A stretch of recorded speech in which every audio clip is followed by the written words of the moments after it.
뭐 가스 노출 감지 경보기 같은 경우에 최신 10회 기출 중에 한 번도 출제가 되지 않았거든요.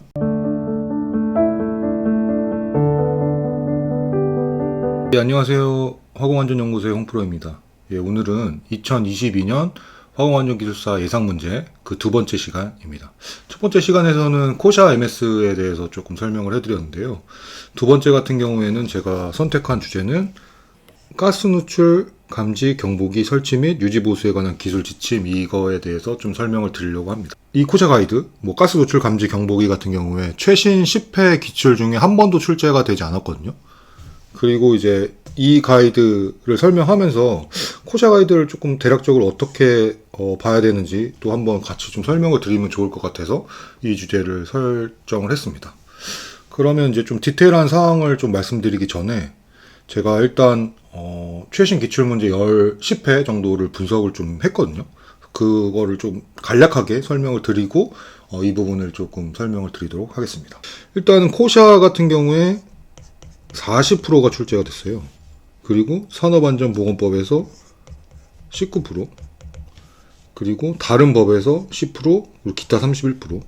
그래서 코샤랑 산업법을 이제 합하게 되면은 대략적으로 거의 한 58에서 59% 정도가 출제가 되는 거거든요. 그래서 사실 이것만 완벽하게 볼 수 있으면 합격을 하는데 지름길이다라고 보시면 되고, 코샤 같은 경우에는 40%에 육박하게 이제 출제가 되었기 때문에 이 부분을 꼭 잘 챙기고 넘어가셔야 됩니다. 그리고 최근 기출 경향 같은 경우에 코샤에서 더 출제가 많이 되고 있고, 그리고 이제 단답형보다는 서술형에서 더욱더 많은 출제가 되는 경향성이 있습니다. 이 부분은 제가 나중에 따로 영상으로 좀 자세하게 설명을 드리도록 하겠습니다. 구독, 좋아요, 알림 설정 해주세요. 일단 그러면은 코샤 가이드 같은 경우에는 코드가 좀 여러 가지 종류가 있는데, 주로 이제 P 공정안전, 그리고 D 안전설계, 이 두 코드에서 주로 출제가 됐고, 이 두 코드에서 합쳐서 이제 한 83% 정도가 출제가 됐거든요. 그래서 좀 출제된 코드를 보여드리면 P 공정안전, D 안전설계, 이 두 코드에서 굉장히 많이 출제가 되었다라고 보시면 되고, 그 밖에 이제 코드에서 전기계장 일반, 이제 해저더스 에리어 클래시피케이션, 폭발 방폭 관련된 내용이라든지 리스크 관리, 위험성 평가, 이런 부분에서 좀 출제가 됐고, 나머지에는 뭐 화재 보호, 그리고 건강진단 및 관리, 건강진단 및 관리 같은 경우에는 이제 밀폐공간 관련된 거거든요. 여기서 이제 좀 출제가 되었다라고 보시면 돼요. 크게 일단은 공정안전, P, 그리고 안전설계에서 출제가 되었다고 보시면 되고, 이거를 좀 어떻게 살펴보시면 되냐면, 코샤 가이드의 넘버링이 이렇게 돼 있거든요. 코샤 가이드 이런 식으로 제가 이따 좀 설명을 디테일하게 드릴 텐데, 그리고 첫 번째에서 나오는 이게 아까 제가 말씀드렸던 분야별 또는 업종별 분류 기호거든요. 그래서 이 기호에서 아까 말씀드렸던 거는 D 안전설계, P 공정설계에서 많이 출제가 되더라라는 거고, 이 두 번째 가운데 숫자는 사실 크게 의미는 없고 공표된 순서고, 그리고 마지막 게 재개정 연도인데 이것도 좀 중요하다고 보시면 됩니다. 제가 기출문제를 좀 분석을 해보니 이 재개정 연도, 그러니까 예를 들면 2020년에 시험을 치렀으면 2019년, 2018년처럼 최신, 2020년도 마찬가지고 최신 개정된 문제가 나오는 가능성이 더 높더라고요.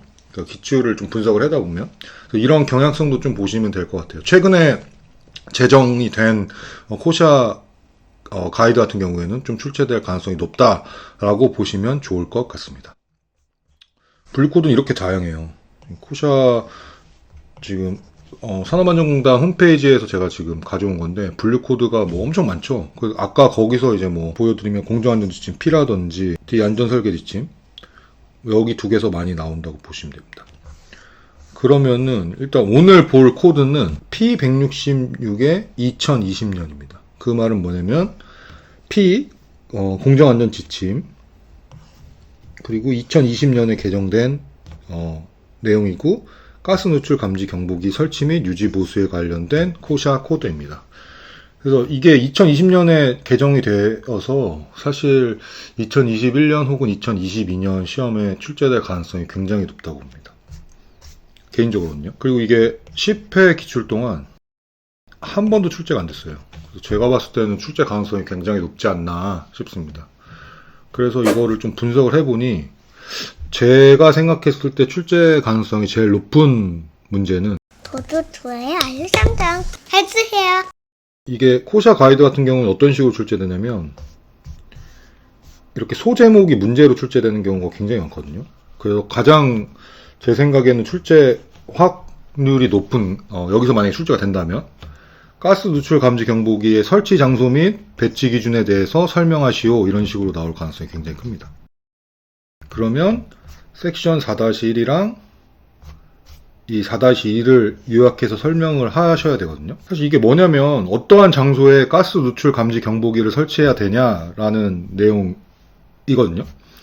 그래서 이거를 좀 보시면 크게 어떤 식으로 나눌 수 있냐면 누출 우려가 높은 설비의 인접 장소, 그리고 두 번째 공기 비중에 따라 누출 물질의 체류 우려가 높은 장소, 그리고 세 번째 폭발 위험 장소 내에 설치된 점화원이 존재되는 변전실, 배전반실, 제어실 등 건축물 내부, 그리고 네 번째는 폭발 위험 장소 내에 설치된 점화원이 존재하는 가열로 보일러 설비. 이렇게 크게 이제 네 가지 장소에 가스 감지기를 설치를 해야 되고, 이제 상세한 설명은 이렇게 좀 하시면 되거든요.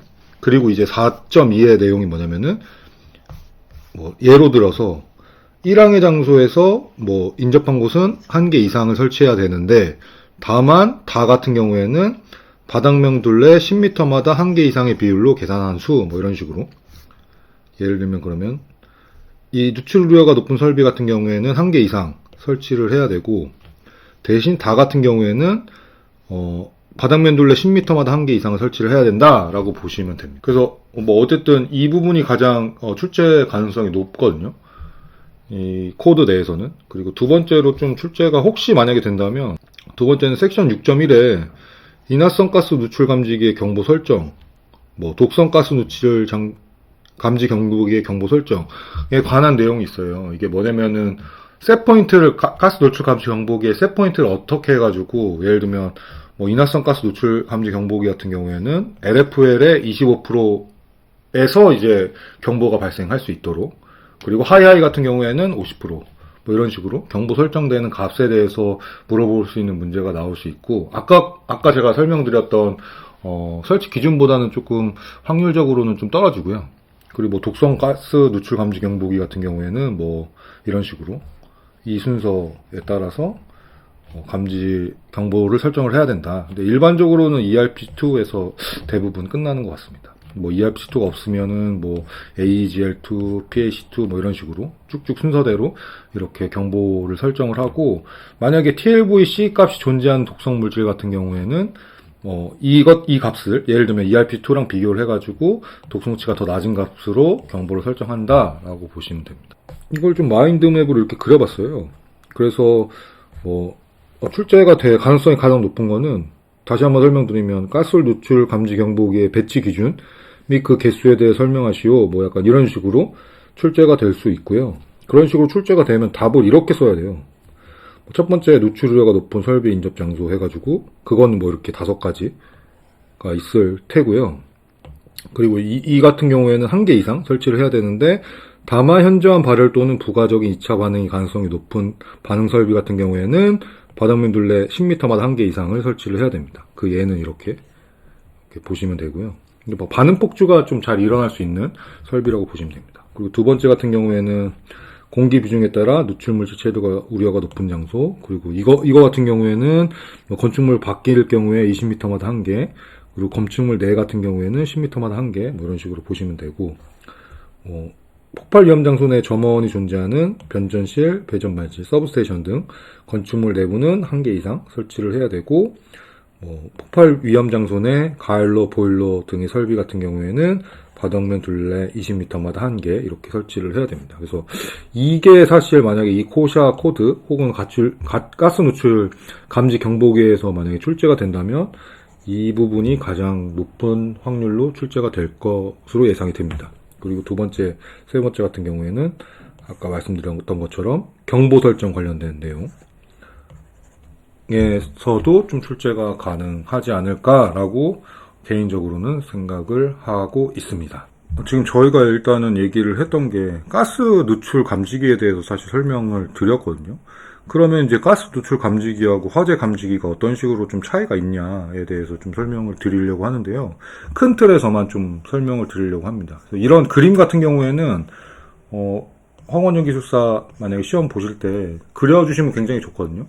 차이점은 뭐냐면은 화재 감지기 같은 경우에는 이 감지기가 뭐 여러 타입이 있을 수 있는데 어쨌든 대표적인 타입이 적외선을 이렇게 쏴가지고 화재가 있으면 다시 적외선을 이렇게 감지하는 이런 타입이거든요.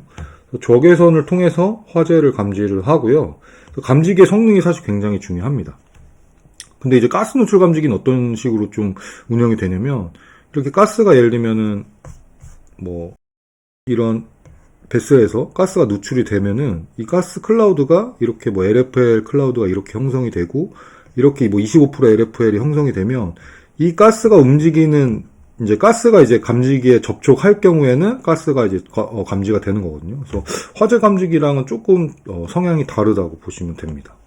그래서 가스가 감지기에 접촉 시에 감지가 되고 이거는 뭐 국내에서는 사실 적용이 안 되는데 해외 프로젝트 같은 경우에는 그래서 이 가스 크기가 어떻게 될 것이냐의 선정이 굉장히 중요하고 그 가스 크기 뭐 타겟 가스 클라우드라고 하는데 그 타겟 가스 클라우드의 계산에 따라서 감지기에 이제 배치되는 이제 거리가 좀 달라집니다. 근데 대신 이제 국내 같은 경우는 아까 보셨던 것처럼 뭐 이런 경우에는 1개 이상 뭐 어떤 경우에는 바닥면 둘레 뭐 20m만 1개 이상 이런 식으로 고정적으로 이렇게 좀 그 개수가 정해지는데요. 이제 해외 프로젝트 같은 경우에는 각각의 이제 프로젝트에서 취급하는 위험물의 특성에 따라서 이제 가스 감지기도 좀 배치되는 수량이라든지 이런 게 좀 달라질 수 있다라고 이렇게 참고를 하시면 좋을 것 같습니다. 예, 오늘은 이제 가스 누출 감지기에 대해서 좀 설명을 드렸고요. 이제 설명을 드리면서 이제 코샤 가이드 관련된 내용을 조금 추가적으로 간략하게만 좀 설명을 드렸는데, 이제 제가 2022년 시험이 얼마 안 남아서 이렇게 좀, 테마적으로 좀 이렇게, 영상을 좀 준비를 했고, 그 화공안전 기술사 기출문제 10회분 분석한 내용, 그리고 코샤 가이드 그때까지 이제 출제된 내용들, 분석한 내용들도 조만간 영상으로 정리를 해가지고 공유를 드리도록 하겠습니다. 예, 시청해주셔서 감사합니다. 감사합니다. 그리고 2022년 새해 복 많이 받으십시오. 감사합니다. 구독, 좋아요, 알림 설정 해주세요.